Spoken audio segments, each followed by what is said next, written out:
Welcome back, Guardians. In the last report, we scoured our knowledge of the XO and tried to better explain who they are, where they are going, and why they fight with us. But one race still remains, the Awoken.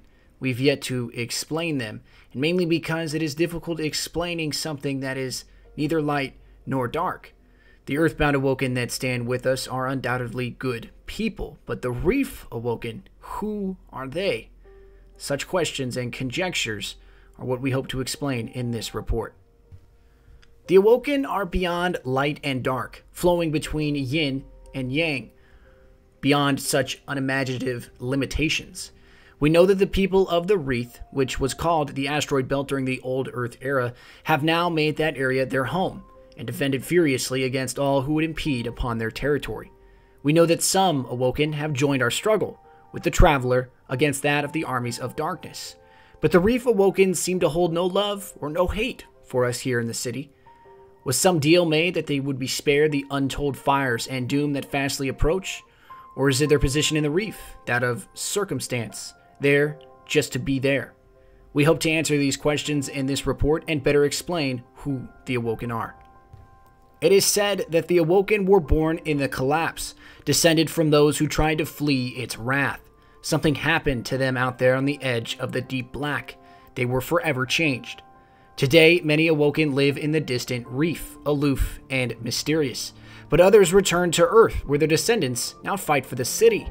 Earthborn Awoken, who venture out to the Reef hoping to learn its secrets, find no special welcome from the reclusive Queen. Is it betrayal? Perhaps the Queen of the Reef feels that she should rule over all of her people, like the despotic monarchies of old Earth's Middle Ages. The Queen and the Reef has done quite well for herself and should be considered a potent ally for the fledgling city under the Traveler. We have moved closer to a lasting peace between our two unities. The Reef's attacks on dead orbit scout ships have gone largely overlooked by the city consensus, and for the right reason. We can hardly afford more enemies in our current dire times. The best move for an alliance, or at least a continued peace, is that we should better understand the Reef's history, their people, their ideologies, and their cultural backgrounds, and why some of them choose to fight for us. The Awoken are an incredibly ingenious race, turning the purpose of derelict ships and old resource nodes to their immediate advantage. During the old Earth push for material substance, the asteroid belt provided a large portion of Earth's demand for industry, supplying it with necessary compounds to be used in production. The Reef Awoken sit upon a gold mine in almost reverence, using what they can and repurposing what they can't. To better explain this ingenuity, reports indicated that they found some sort of habitation ship merged with a comet from the Oort cloud. The derelict space vessel they found contained flora and fauna, but was empty. No sentient species were aboard. But it is determined that they repurposed this vessel for their own aims. The Awoken defend the Reef with purpose and predictability. They have no intention of sharing their wealth of resources with us, which some, like Dead Orbit, would consider us to be even a lost cause. Whether or not trade relations or more are in the city's future with the Reef Awoken has yet to be seen. I had the opportunity to sit down and speak with one of the Awoken, discussing their origins to get a better understanding of who these people are. It can be described as an origin, although that term is lacking the best way to say it. The Awoken birth seems to argue the term origin. Speaking directly to the Awoken, these are her words. I was nothingness. If I existed before, I existed as possibility, as potential, stretched thin across the aether. And maybe there was a body that looked like my body, complete with a soul that could be confused for someone rather like me. What I am now was not yet real. And then I was born. And then the universe was free to begin. Others were present at my birth. A great ceremony had just begun because newborns are selfish beasts. I assumed I was the object of attention.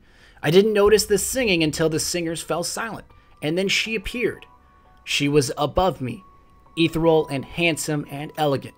I assumed my face was like her face, and that odd idea gave me the strength enough to smile. Secrets, she said.